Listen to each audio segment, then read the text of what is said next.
What's good, my people? Welcome into Buckets, Action Network's daily NBA betting podcast. We're in the workshop Monday, NBA slate, recording on a Sunday night. I'm filling in for the guy, MattMoore. We're talking futures. I got two boys with me, Joe Dellera, Bryan Fonseca. I am your host, Sean Little. You know how we do. We get the play, we get the cap, we get you guys out of here. But first, since it's Monday, we're talking a little futures. We're talking the Southeast Division. Trae Young goes from Atlanta to DC, one black city to another, and he's going to play some basketball in Chocolate City, though. We're going to talk about the trade. We're going to talk about how that impacts the Southeast Division numbers. Super tight race. Don't forget, we're presented by DraftKings. The crown is yours. So we'll talk a little DraftKings futures. I'm also going to throw a couple prices at the guys I think are interesting. We'll play a little fair or foul, see if we can find you guys some value on some of the numbers on the board. SGA is already out to minus 400 for MVP with Jokic going down. Victor, those guys aren't going to meet the games played, so they're off the board. But is there any other value anywhere else on that board? We'll talk a little bit about it. Let's jump right into it, boys. Joe Dellera. Trae Young gets moved. They've been saying he's going to get moved. I have yet to see one person vouch for this guy, saying that he actually isn't that bad to play with. He's fun to play with. I made a joke the other day on Buckets that they asked a couple of the – I can't remember exactly who it was on the Wizards. Ricochet, I think. It was on Atlanta, he said. Yeah, he was like, yeah, you're like, on. They were like, yeah, so – what do you think about Trae? He's like, man, he's like great locker room guy. And I was saying, if that's the first thing that comes up when your name comes up, it's not about basketball being on the floor. It's about the locker room. It's tough sledding. Let's jump right in, and then we'll get to my guy, Bryan Fonseca. Joe, what do you think of the trade, and how do you think that affects the futures market here in the Southeast Division? Orlando's the favorite at DraftKings, minus 125. Miami's plus 200. The Hawks are now 4.5 to 1. That number has changed. Charlotte out of the running, plus 30,000. Washington plus 40,000. How does this trade affect that division? And is there any value here on some of these futures? Yeah, I mean, I think that I think the trade was good for Atlanta. I think it was good for Trae Young. Like, they were able to – Washington's able to absorb this contract. They had a ton of money that they were going to just probably never really going to be able to spend next season. You bring in a guy, he's a veteran, he can run the offense. I also think that Trae is enough of a star to, like, put some butts in seats. I think it's a good thing overall for Washington. To me, I think that he is going to be one of, like, more of like a floor raiser type of guy. I mean, the offense is still there. Like, if you look at his EPM numbers, he's still plus 3.4 this season off on offense. That's 96th percentile. The defense is abysmal. I mean, he's in the first percentile. Like, he's like one of the worst defensive players in the NBA. So, there are some concerns with that. But at the same time, I do think that, you bring in a top-notch facilitator, help run this offense for Atlanta with a bunch of these young guys. I think it's a great opportunity for Washington to kind of develop their talent. This team's been bad for a long time. Like, they deserve to get a couple wins. At the same time, it does seem like they are very intent on keeping that pick that's top 8 protected out of the hands of the New York Knickerbockers. So fuck them, number one. Number two, I don't know how much Trae Young we're actually going to see this season. So that's another thing. But as for the division, Atlanta, it seems to be like a little bit short. Like, at the end of the day, I think, you bring in Corey Kispert, you bring in CJ McCollum. McCollum is obviously a beloved player. Everybody thinks that he's wonderful. Like, everybody wants to play with him. He's obviously getting a little bit older, but still like an excellent glue guy, good shooter still, can facilitate, can run the offense, plays a little bit more valuable minutes. So I think that that's obviously great. And then Corey Kispert, sneakily one of the better ads that you can kind of get in this trade. And I think it's part of what kept any picks being traded in the trade as well. So I do think this helps Atlanta from like a depth perspective, but I don't know how much it necessarily improves their ceiling here. And when we look at the division, I do think that there's a little bit of an opportunity here with Miami kind of like floundering since Tyler Hero's come back. Bam Adebayo has looked awful. And I'm sure Brian can talk about that a little bit more. But Orlando still hanging on to that division lead, slight favorites. They kind of keep coming down. And you're getting them at, minus 125 right now on DraftKings. I think it's a pretty good buy opportunity. Franz Wagner has been out for like a month. He's basically hitting that point where he's supposed to come back. You see this unbelievable development of Anthony Black, and I think that Orlando could be in a position to really start making a run where they kind of run away with this division now. Whereas Atlanta, everybody said, "Oh, like you're going to trade Trae Young, you're going to get better." This team has basically been without Trae Young the whole season. Like this is the team. It's the same team. They added CJ McCollum, you add Corey Kispert, but those aren't pieces at this stage in their career where you go, oh yeah, like that's going to make them win the division. That's not it. But if you bring back Franz Wagner, you bring back Jalen Suggs, I think that makes a pretty significant difference. So to me, I think that Orlando is the team to beat now, especially that they've kind of worked their way through their injuries. Obviously, Jalen Suggs dealing with it a little bit, but I think that Orlando is the team that you want to be buying in on right now. I think you make a lot of good points. I agree with you. I think and I'm going to kick it to Bryan Fonseca here, and we can talk about Miami as well. But I feel like if you had to pick between the two teams, Miami and Orlando, and you were deciding who had more ceiling to improve the rest of the way, it's bar none the Orlando Magic. I think Miami has been playing pretty much with this new offense they've been running. I think they're playing at a pretty high clip. I think they have some regression coming throughout the remainder of the year, and I think Orlando can get a lot better, especially when they get some guys back. Bryan Fonseca, what's good? What do you think about what Joe said? What do you think about this Southeast Division? Well, when we're in trade season, we have to account for, and this is something I always keep track of, is who are the front offices that are worth betting on? Because as it pertains to futures, you have to consider, what the front offices are going to do, what they're going to be motivated to do.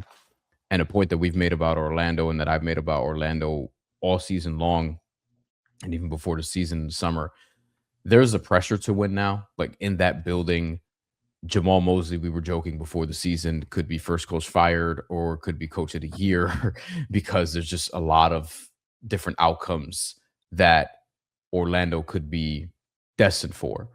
But it's also to outline just the pressure that's in that building right now, which is why the injuries are they're obviously always untimely, but you have Paolo Banchero and Franz Wagner. You've barely seen them together this season.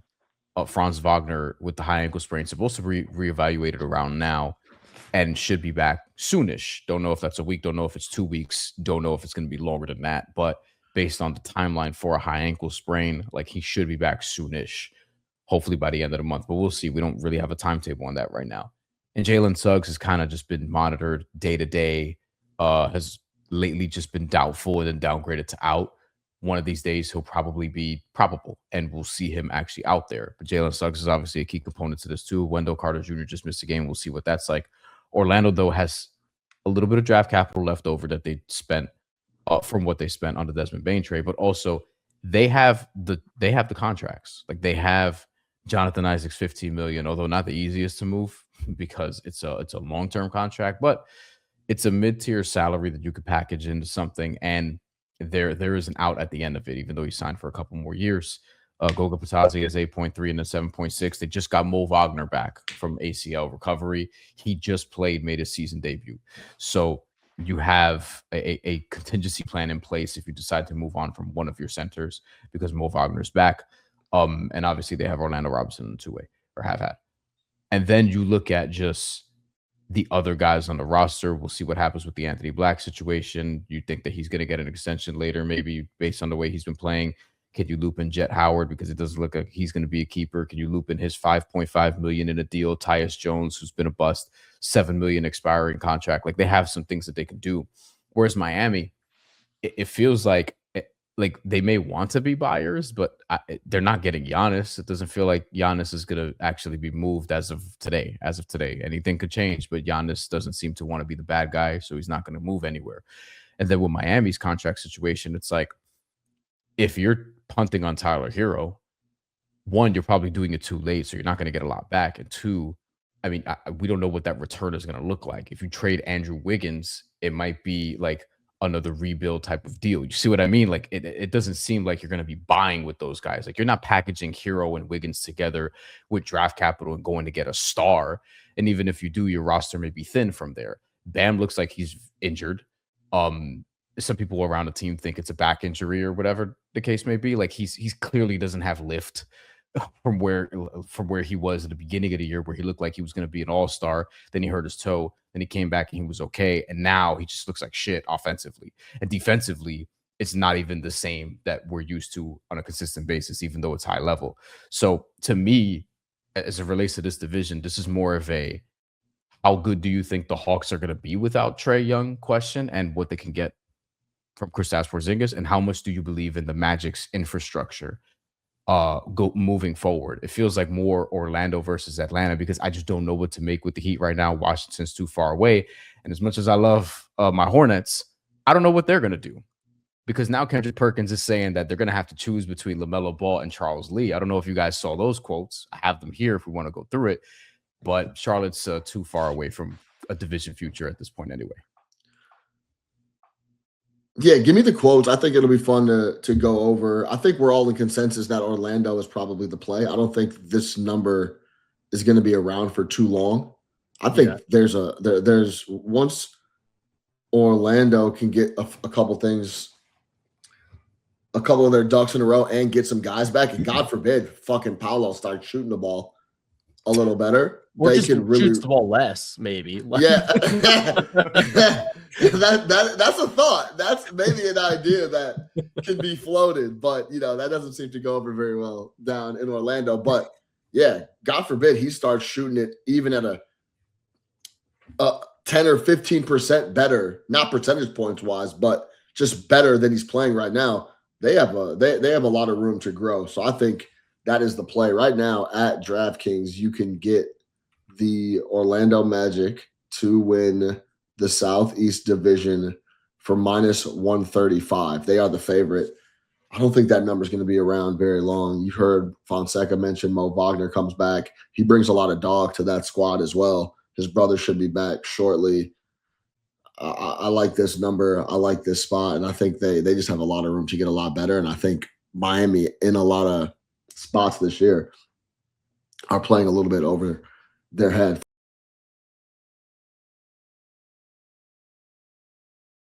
Fonseca, give us the quotes, and then we'll get to MattMoore.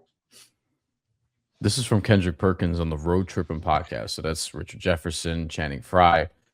And for some reason, this has gone like under the radar. I guess people don't take Kendrick Perkins seriously or whatever. But I mean, I don't think NBA players know nothing. I think this is something that could be discussed moving forward. We'll see if it picks up steam. But he says there's smoke over there in regards to Charlotte. The coach feels as if LaMelo is not his guy.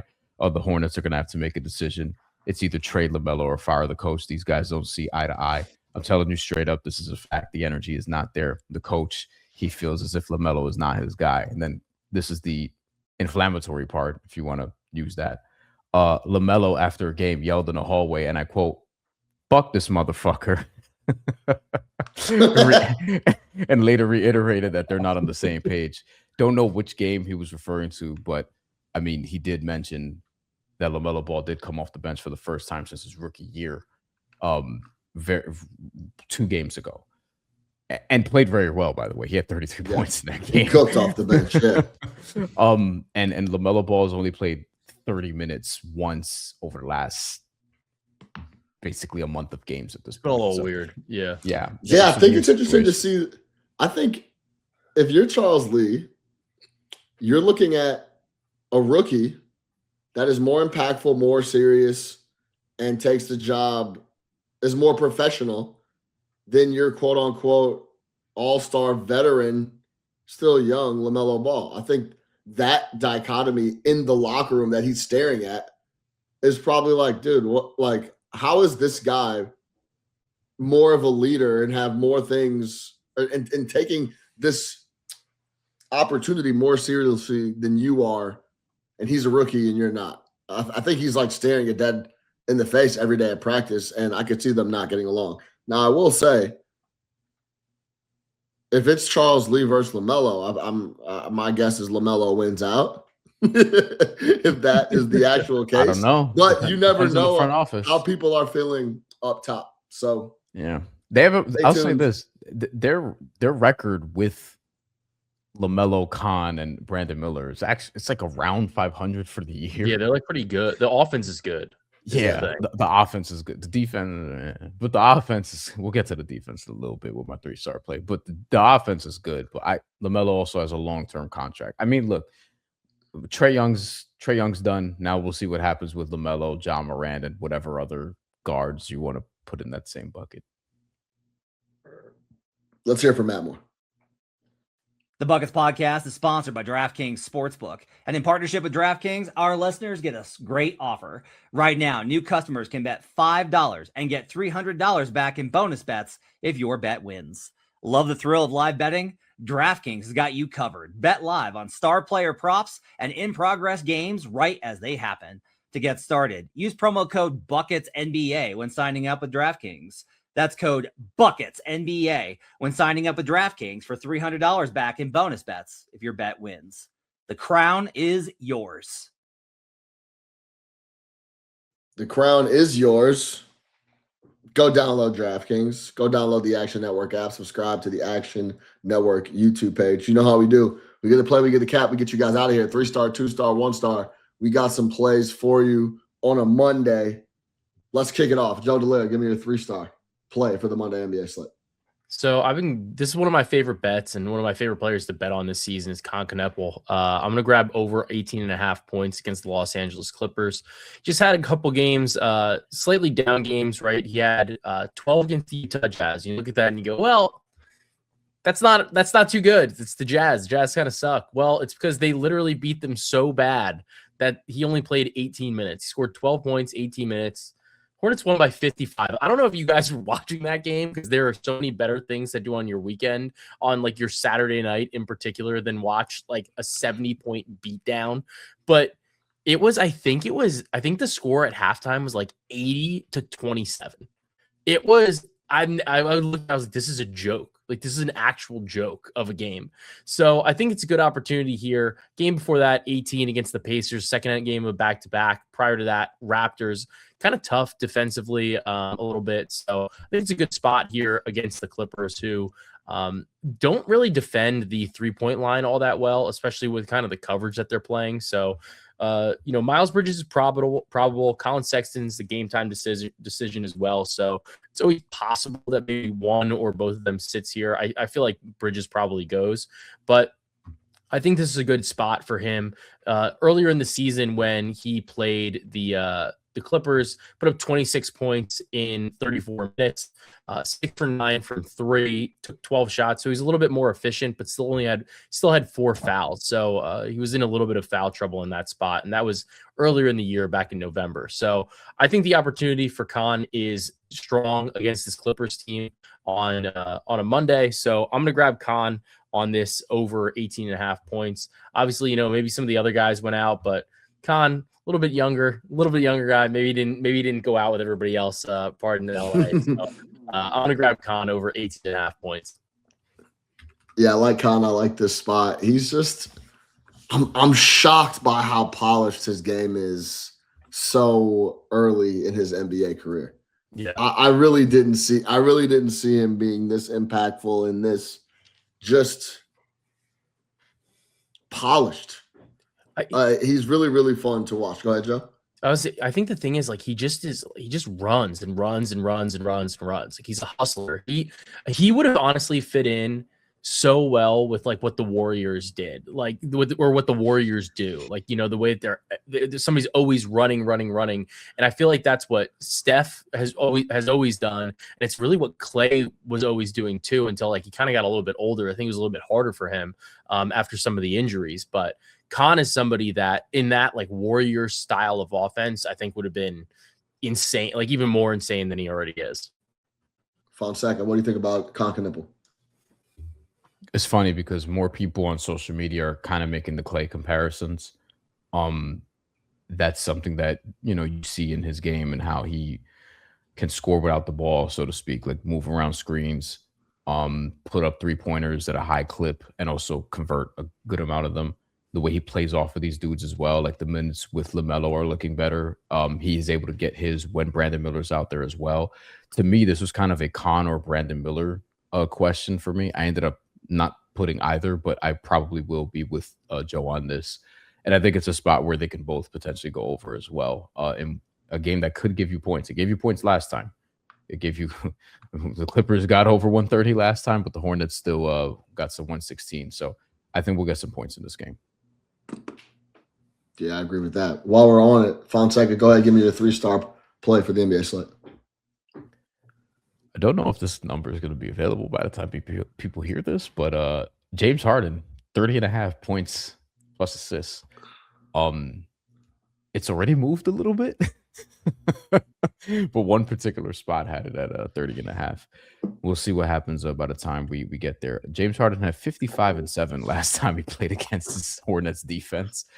Don't know if he'll do that again. He's been over this in 6 of 10.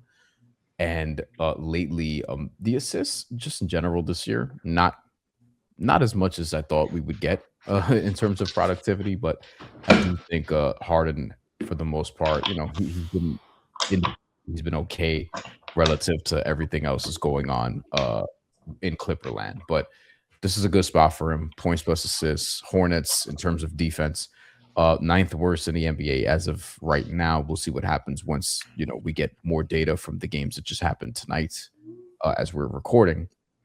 3rd most assists allowed per 100 possessions. Charlotte also 2nd worst 3-point percentage allowed, which is going to be beneficial to James Harden. They don't really send people to the line that much. They only allow 21 free throw attempts per 100 possessions, which is about the fewest in the league. But it doesn't mean nobody's getting to the line. Like James Harden will figure out a way to get to the line. He's actually getting to the line more this year than he was last season. So this is a good spot for him from a points assist perspective. I originally looked at the assists at 7.5, which sounds low, but if you've been watching this season, he just hasn't been shredding that number as he has been in years past.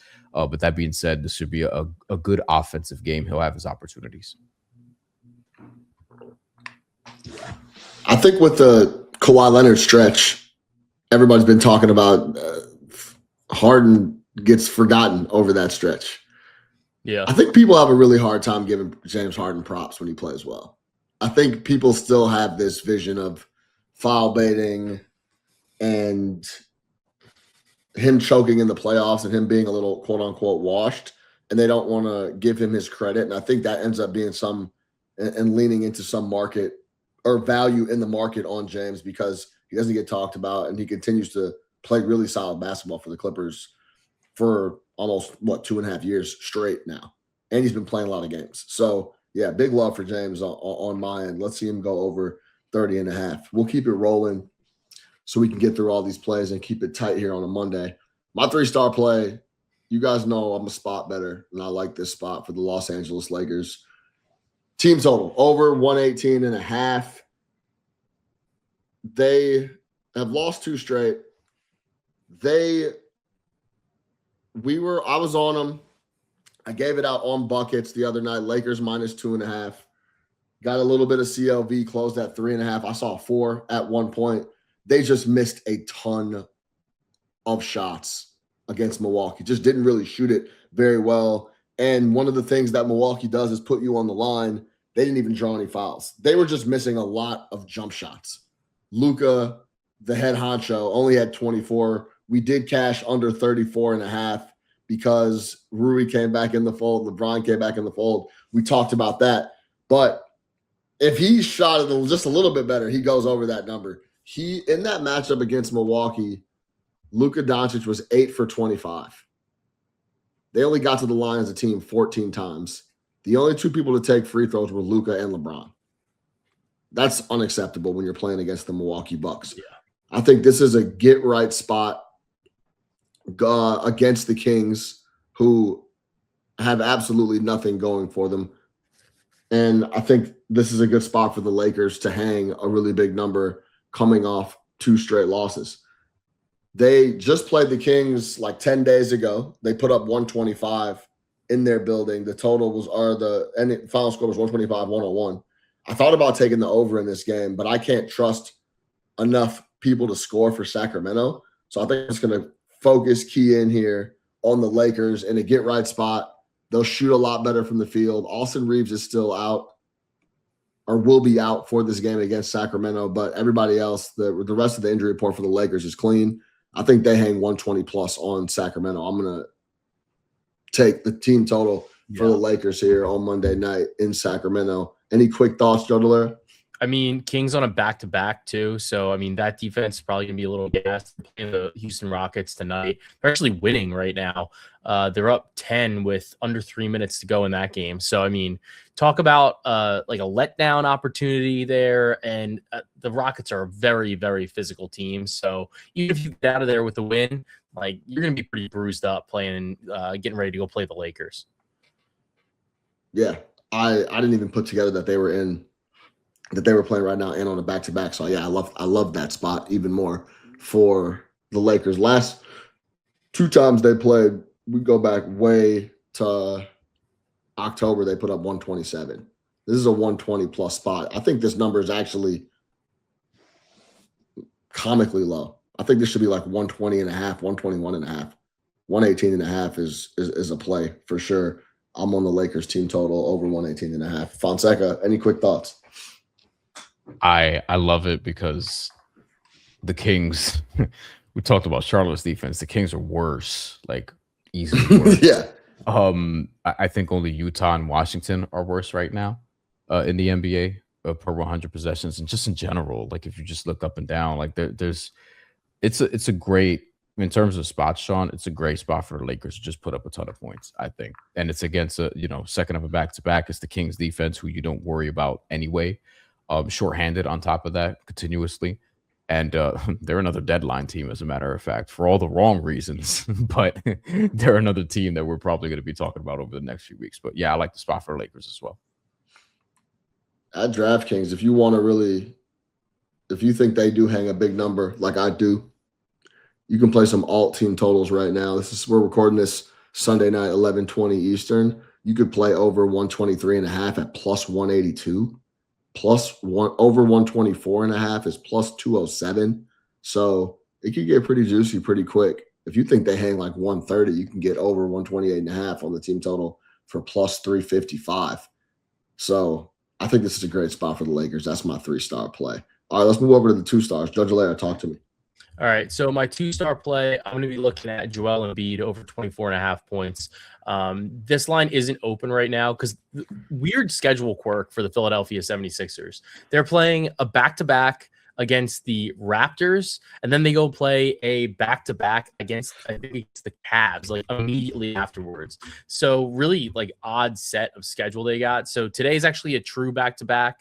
And then they play the Cavs on Wednesday, and they play the Cavs again on Friday. So just odd that the schedulers did this. But Joel Embiid and Paul George sat out today's game against the Raptors. The game went to overtime. That game, when before Embiid was scratched, he was listed at 24.5 points. So I think that I'm assuming that that's where it's going to be again today. Game went to overtime. You're going to see the Raptors are probably going to be a little tired. I think that this is a great opportunity for Joel Embiid to be the one guy that's got fresh legs on the court and beat up on this Toronto Raptors team that just, eked out a 1-point win in overtime. Jakob Poeltl potentially maybe play in this game. Same with RJ Barrett. Not entirely sure. Even Brandon Ingram as well. But either way, I think this is a really good spot for Joel Embiid.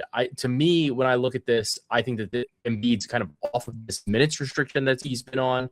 And if we look over the past couple of games here, when they've kind of expanded what his minutes are, he's played 30 minutes in about 10 games in a row at this point for them. So it's been a little bit of a step up for Embiid. And when he's done that, he's averaging 28.3 points per game over his last 10 games. So playing really, really well. His floor has been 22 in those spots, and it's against Orlando, against Dallas, and against Atlanta. So I think, to me, this is a great spot for him against the Toronto Raptors, who are probably going to be a little bit tired, a little bit banged up, and he's just kind of rounded into form lately. So I think that this is a great opportunity for Embiid to go over this 24.5 points line.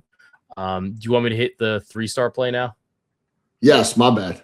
No, you're good. So my other play, I'm going to be looking at Igor Demin over 16.5 PRA. Igor's been quietly playing really, really good basketball. It's back-to-back for Brooklyn. Michael Porter Jr. did not play last night or tonight, on Sunday night against the Memphis Grizzlies. But at the same time, we've heard Michael Porter Jr.'s name in a bunch of trade rumors. I think that they're kind of seeing what they've got in Demin a little bit more as he's trusted and been trusted a little bit more lately. Over his last 10 games, he's averaging 21.6 PRA, 14.7 points, 3.4 assists, 3.5 rebounds. This line at 16.5, I just think is far too low. He's gone over this in 8 of 10 games. He obviously just missed it against the Memphis Grizzlies. He only had 12, but he had 7 points, 1 board, 4 assists. I think that this kind of gets a little bit of an uptick. I think Jalen Wells is probably a little bit of a tougher matchup defensively, kind of guarding him there. So I think this opportunity against the Dallas Mavericks pretty solid. We'll see if Michael Porter Jr. suits up or if anybody else sits out for the Brooklyn Nets. But Devin has really improved of late. Additionally, although the Dallas Mavericks are pretty good around the 3-point line in terms of their defense, at the end of the day, Devin's just getting them up regardless. So he takes almost 2/3 of his shots from 3-point land. So I think this is a good opportunity for Devin to kind of get up his shots and also facilitate for others. He's getting about 30 minutes a game over his last 10 as well. So he's going to have plenty of opportunities here against Dallas. Bryan Fonseca, give me your 2-star and 1-star. Igor Joman also over 16.5 PRA. He's over this in 9 of 10, as a matter of fact. And I think just obviously the usage, and he's gotten more opportunities, but you see it starting to come around for him. Like, he's been doing better at playing good complementary basketball, shooting from the corners, peeling off screens, being able to attack as well. He's gotten to the line a little bit, not a ton, but a little bit. So you're getting a touch of free throw volume. He actually had 5 attempts in the game against the Orlando Magic, in which he only made 3. But you're starting to see him string together games more consistently where he's getting 11, 12, 11, 13 field goal attempts. So the volume is getting there from an offensive perspective. From a rebounds perspective, he's getting to that 3-4 mark pretty consistently now. He had 8 in a game not too long ago against the Washington Wizards. And then from the assists, because he's moving without the ball a good amount, he's able to, create for others as well, once he gets the ball off the screens, or if he could just initiate the offense himself. But he's been killing this number as of late. It's just a little bit low.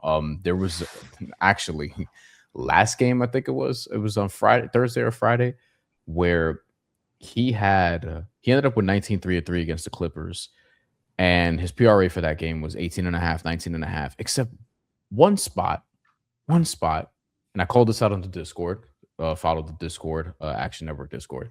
One spot had him at 15.5, and it was a real number, kind of like what I found with Harden today, where there were a couple spots that had him at 32.5 PA, but there was one that had him that hung a 30.5, jumped on it. I don't know if that's going to be available by the time people hear this, but that's another thing to factor in too. It's the disparity in numbers, but Igor's just getting more opportunities. The Nets are playing better also as of late, which is helpful. But for a team who has a maligned rookie class, and I still don't really know how I feel about this rookie class in totality either. Igor might be more of a player than we thought. It's still very early. We'll see, but it looks like he'll be more of a player than we thought. You guys are both on ego. I love it. All right, give me it is a sick fun play though. Yeah, give me your 1-star. We'll go long shot here, plus 375 out in the market. Andrew Nembhard double against the Boston Celtics. He has 3 in 8 games. He's averaging about 18 and 9 over his last 9. So you're seeing that assist percentage, the assist opportunities, the potentials, they're elevating a little bit. As Indiana, I mean, breaking news, they have a 2-game winning streak. So they snapped their losing streak of 13 or so games with that tough win over Charlotte, and then they beat on the Miami Heat, not even allowing them to score 100 points right after that. So Nembhard's been playing decently lately, and I kind of like the spot for him to have another, like he had an 8-assist game against the Celtics. Obviously, he scores in double digits every game. I think he might have had 18 and 8 against the Celtics last time, and that's around where he's been. So I think he could get in the neighborhood of this, and at plus 375 for something that's happened 3 times in 8 games. Why not ride somewhat the hot hand in Andrew Nembhard? Yeah, I agree with that entire cap. He's coming off his best game. They've won 2 straight. That leads me right into my play for my 2-star. I am going with the Indiana Pacers versus those Boston Celtics in the first half. I'm going to take plus 3. The number is not out yet, but the full game number is 5.5, 6, depending on where you're looking. That first half should land right around 3. If you can get a 3.5, that would be great. I would love that. Try to get the best number you can when you see it open up at DraftKings. So overall, the Pacers have won 2 straight. And the big key here, they're playing a lot better. They looked really good against Miami. I did NBA TV. I was working that game. We did halftime, and we did a little bit of post game as well. And they looked really good. They looked like they just had like a little bit of juice. Obviously, they have been playing really, really well, but they seem to have a little more energy the last couple of games. I like that spot coming in at home, playing the Boston Celtics. And Boston Celtics will be missing Jaylen Brown. He's doubtful on the sheet right now. So that is the biggest part of this cap. I love fading spots where teams are going to have to adjust and figure out how they want to go about their business when they're missing their key guy. And that's exactly what they're going to have to do here in the first half on the road. It's the first game of a 4-game road trip for the Celtics as well. Also, you get a little funny look ahead. It's a 4-game road trip. After this game, this is where you get into like the big time minutia, and it depends how you handicap games. But after this game against the Pacers, they have 2 off days and they go to Miami. While they try to figure out how to play ball without Jaylen Brown in that first half, and they're playing a team in the Pacers who are playing better the last couple games. I think this first half spot is really interesting. If I can get a full possession here, I'll take it. I think they keep it tight in the first half while the Boston Celtics figure out how to play ball offensively, specifically without Jaylen Brown, and how they want to go about that. First game of a 4-game road trip, and they have a couple of days off right after that. I really like this spot for the Pacers to continue to compete at a high level, and it's only got to be in that first frame. So I like that. 1-star play is going to be the Raptors plus 2.5. I guess I'm fading JD a little bit here, but we could both get home if we can get home. we both can get to the window here. But 1-star play. I won't be betting this play. I am going to bet the Pacers in the first half, and I've already bet the Lakers team total over at DraftKings over 118.5. I'm not going to put real cash dollars on this 1-star play. I think this is like a full-blown lean here. Philly going on the road to Scotiabank, I'll take the couple points for the Raptors with them playing at home. That's really in a coin flip game. I like this spot. And as well as Embiid has been playing, I think we're getting to a point where it's hard to expect him to string a lot of games together in a tight window, and that's exactly what the Sixers have been playing a few games here with Embiid on the floor. We were worried about if he was going to go the other night. He played really well.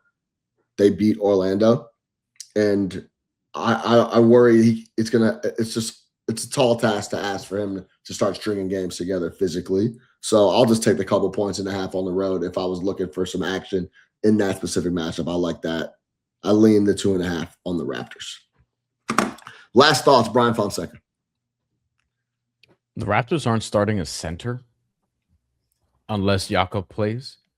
If he does, it would be the first time since December 21st, and he'll most definitely be on a minutes restriction of some sort. But lately, it's been Colin Murray-Boyles, Yeah. Sandro Mamukelashvili, like they're not starting centers. They haven't been for a little bit now, which is interesting for Joe's Joel Embiid prop, because I'm like, good luck stopping this guy.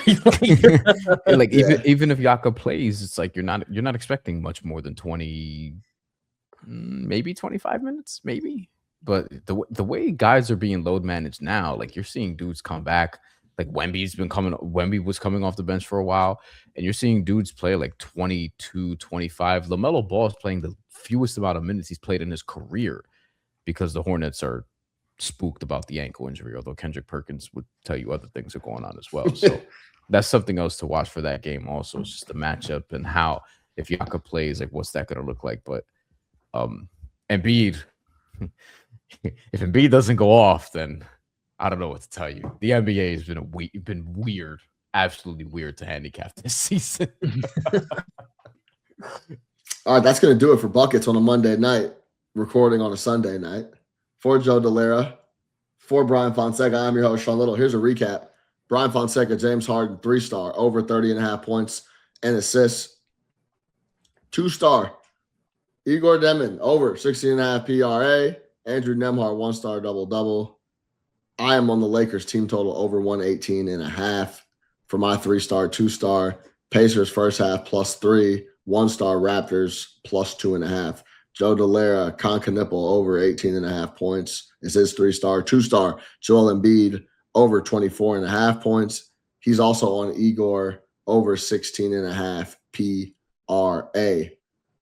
Until next time, which is tomorrow, let's get buckets, baby.